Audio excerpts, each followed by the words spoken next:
a lot of things have happened this week. A lot of things. From the Syria ceasefire, to the British Brexit deal, to the situation with Ukraine, which I can't believe we're still talking about that, to Rick Perry's resignation, and of course the Democratic debate. I honestly think that it's more important to talk about the Democratic debate than anything else, especially since how important the upcoming election is, and of course the current state of the Democratic Party. Although I will admit, this debate has little, how shall we say, difference to the other three Democratic debates that occurred. Although there has been new developments because of a certain someone who managed to actually make it into the fourth Democratic debate, even though she was actually not in the third debate. I bet you know who I'm talking about, Tulsi Gabbard. So, for those of you who do not understand why Tulsi Gabbard wasn't in the third Democratic debate, it was because that apparently the DNC set a special procedure and special rules which specifically said that the candidates need 4 legitimate polls with a specific threshold of support in order to participate in the third Democratic debate. Tulsi Gabbard, in so many of the polls that have propped out before the third Democratic debate, showed that she had a significant amount of support, at least 5%, I believe. But apparently, the DNC just decided to cherry pick these and said that she only got 2 legitimate polls, which honestly is kind of ridiculous in my personal opinion. I may not like a lot of Tulsi Gabbard's political positions, but even then, that's kind of a dick move, especially since she has the legitimate amount of support. But anyways, that is the reason why that she did not participate in the third Democratic debate. And a lot of people have been thinking that this was intentionally set up to make sure that Tulsi Gabbard does not become the nominee for the Democrats. And honestly, in my personal opinion, I would say that this has major amounts of merit to it. Especially with how the mainstream media has been attacking Tulsi Gabbard, which, by the way, is something to talk about in this fourth debate.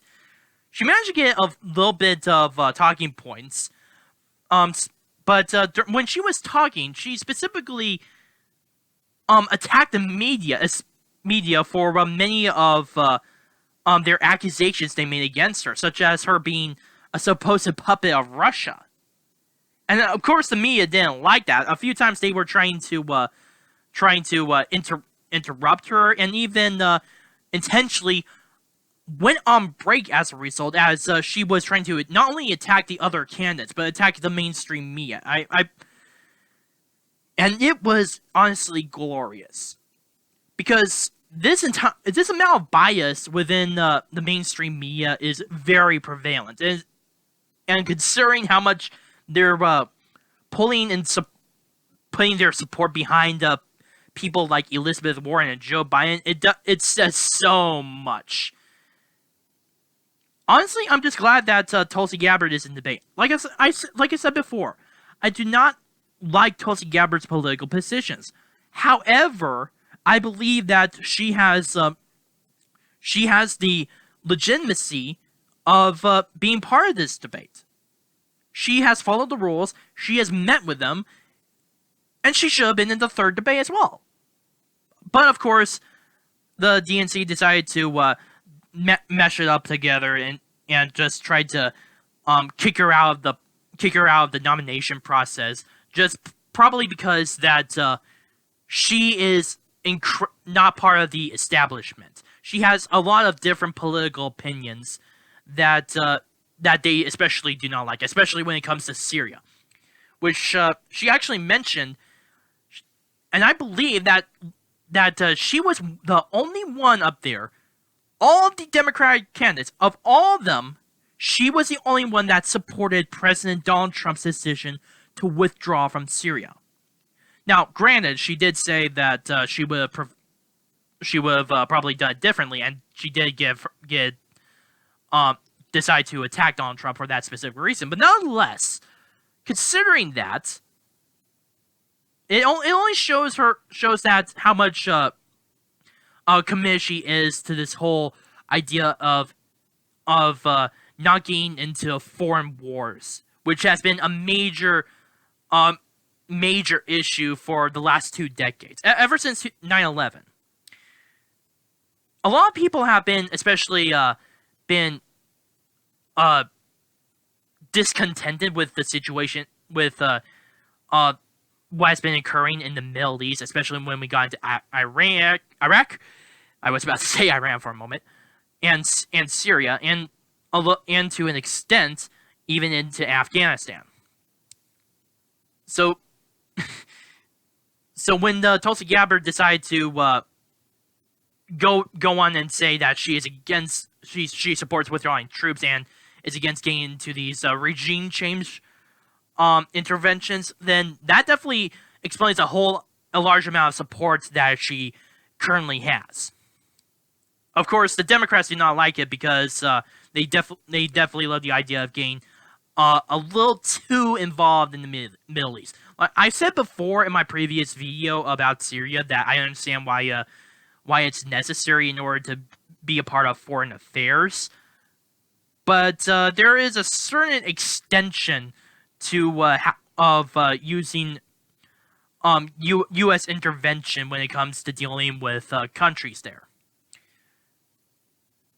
Now, even the mainstream media has been especially critical of her on this. She's been, because this kind of portrays her as being, well, obviously breaking the mold, going against the will of the Democratic Party, and just aligning herself a little to an extent with President Donald Trump.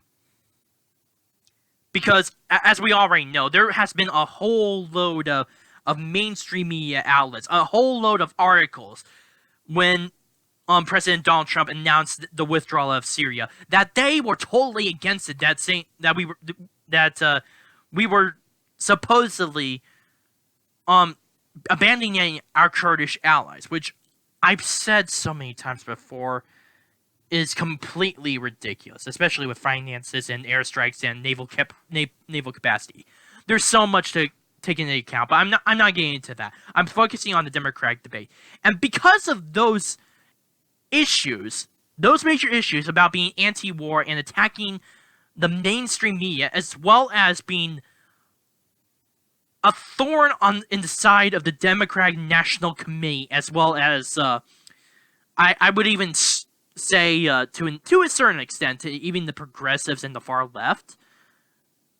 That's why she has managed to remain to have consistent political support behind her campaign. But still, it's obvious that just like Bernie Sanders back in 2016, the rules everything is going to be heavily against her unless it shows in the voter turnout in the Democratic Party, which it may or may not occur because of Elizabeth Warren, who actually turned out a lot more of a she was more active within debates.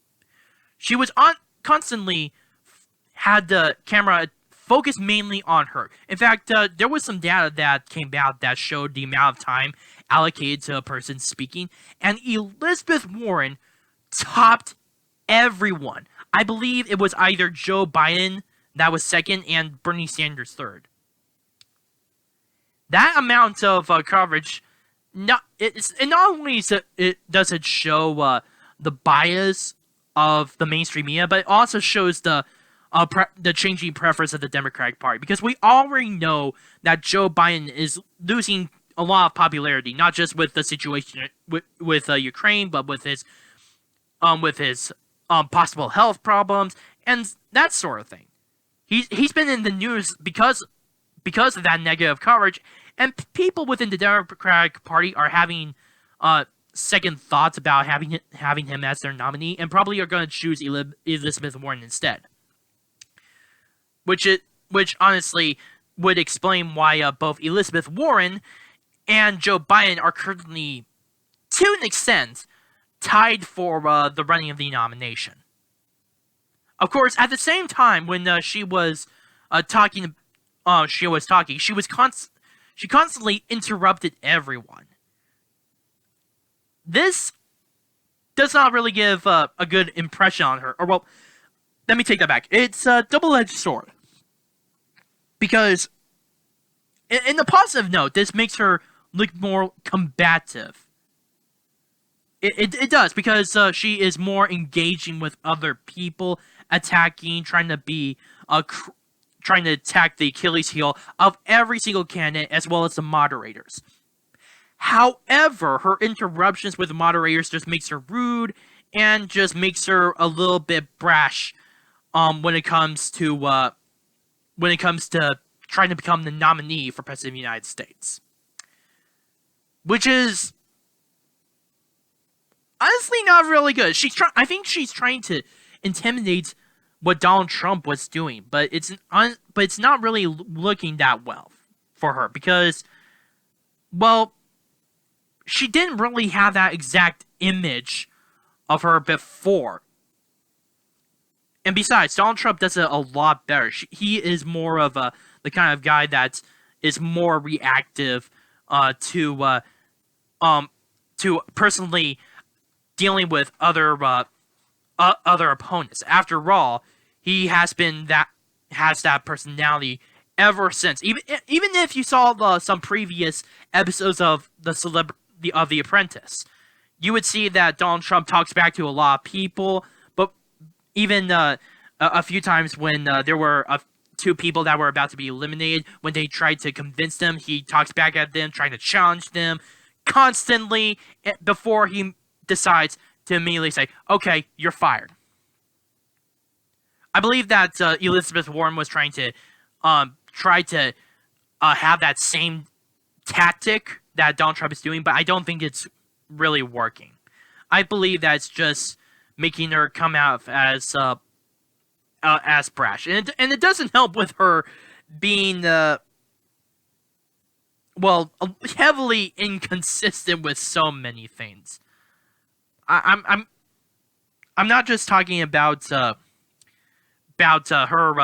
Native American heritage, but also with her career as a United States Senator from Massachusetts. I honestly think that this is going to be an uphill battle for her in order to fight against Donald Trump. Honestly, I would say that Elizabeth Warren, at this very moment, is looking like she will be the nominee. And honestly, I'm pretty sure that she's gonna lose. It's gonna be like 2016 over again. In fact, there was a video that I watched on Tim Pool where he actually said that if the Democratic turnout is very low, Donald Trump would possibly win about 400 electoral votes, taking states such as New Mexico, Colorado, Nevada, Minnesota, and maybe even one or two states in New England. Although that alone is pretty far-fetched. We should probably wait until the upcoming election in 2020. But still, I've seen so many comments on watching Rachel Viz's video, and many of them were talking about Elizabeth Warren, how she reminded them of Hillary Clinton, but without the brand, without the name recognition. And I think that's going to be a problem for her. I think that's why she's going so far as to try to imitate Donald Trump. Not intimidate, imitate Donald Trump. As well as trying to constantly interrupt people, trying to attack people, that sort of thing. I think she is trying to. That's why she's acting like this, in my personal opinion, because of her limited brand recognition. Not a lot of people really know too much about her, except that she's a senator from Massachusetts, and she lied about her Native American ancestry. Don't get me wrong; those are major topics that a lot of people know of. But the reason why Hillary Clinton had that major name recognition was because she was a career politician, as well as the first lady to the President of the United States, Bill Clinton, or former President Bill Clinton. That alone gave her a lot of recognition, and of course, she was a senator from New York. She was Secretary of State. She was the first woman nominee for the Democratic Party, etc. That's how she managed to build her name recognition.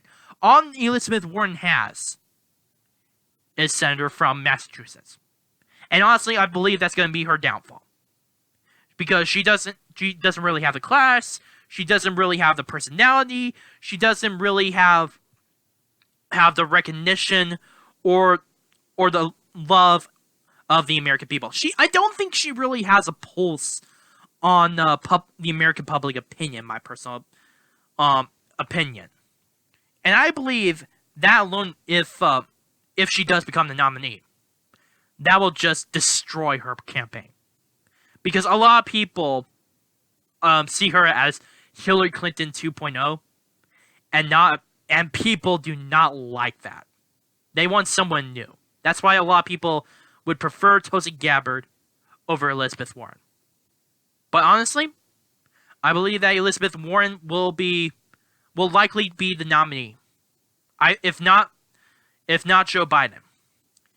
And either way, if either of those two make it to the nomination, I believe that they will still lose. Because of the amount of flack and amount of negative coverage, as well as how they act in debates, and among other things that are just giving them such a heavy baggage. That is why I believe that Donald Trump is going to win in 2020. If he faces off Elizabeth Warren, I'm pretty certain that a great many people are not going to come out and vote for Elizabeth Warren. And that, I believe, would make Tim Pool's assumption of Donald Trump leading a landslide victory a major possibility. My name is Owen, the Arc Truth. Please post your comments down below, like this video, subscribe, and share with friends.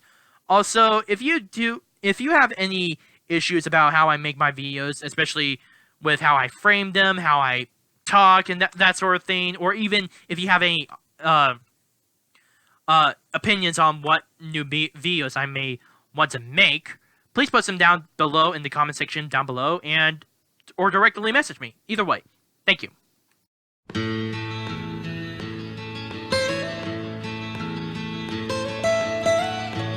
Almost heaven, West Virginia, Blue Ridge Mountain.